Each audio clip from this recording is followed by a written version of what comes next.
కాంగ్రెస్ సర్కార్ hate speech చట్టాన్ని తేవాలని చూస్తోందని బీజేపీ రాష్ట్ర అధ్యక్షుడు రామచంద్రరావు విమర్శించారు. ఇటీవల కర్ణాటకలో కాంగ్రెస్ ప్రభుత్వం ఆమోదించిన హేట్ తరహాలోనే తెలంగాణలో కూడా సీఎం రేవంత్ రెడ్డి తేవాలని చూస్తున్నారని, దీన్ని పూర్తిగా వ్యతిరేకిస్తున్నామని బీజేపీ పార్టీ చీఫ్ అన్నారు.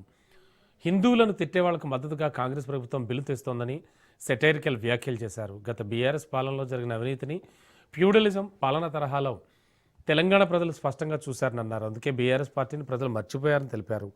ఇక తెలంగాణ రాష్ట్రంలో కాంగ్రెస్ బీఆర్ఎస్ ప్రత్యామ్నాయం ఒక్క బీజేపీ అని, రాబోయే రోజుల్లో రాష్ట్రంలో బీజేపీ ప్రభుత్వం ఏర్పడడం ఖాయమని బీజేపీ రాష్ట్ర అధ్యక్షులు ధీమా వ్యక్తం చేశారు. బయటకు వచ్చారు, ఏదైనా రాజకీయాలు ఏం మార్పు ఉంటే అంటున్నారు. ఏముంటది, కొన్ని నెలల తర్వాత బయటకు వస్తే ఓటీపీ అని వన్ టైం పాస్వర్డ్ వాళ్ళు మళ్ళీ మర్చిపోతారు, ప్రజలు మర్చిపోతారు, మళ్ళీ వెళ్ళిపోతారు, మళ్ళీ వస్తారు. తెలంగాణలో ఓటీపీ పాలిటిక్స్ నడవదు. తెలంగాణ ప్రజలు టీఆర్ఎస్ చూశారు, వాళ్ళ అవినీతిని చూశారు, వాళ్ళ పనితీరుని చూశారు, వాళ్ళ ఒక ఏదైతే ఫ్యూడలిజం చూశారు. కాబట్టి తెలంగాణలో టీఆర్ఎస్ పార్టీకి భవిష్యత్తు లేదు. టీఆర్ఎస్ పార్టీ మర్చిపోయారు. కాంగ్రెస్ పార్టీకి ప్రత్యామ్నాయం బీజేపీ మాత్రమే అని చెప్పేసి భారతీయ జనతా పార్టీ భావిస్తారు. కేసీఆర్ గారు బయటకు వచ్చారు, ఏదైనా రాజకీయాలు ఏం మార్పు ఉంటే అంటున్నారు. ఏముంటది, కొన్ని నెలల తర్వాత బయటకు వస్తే ఓటీపీ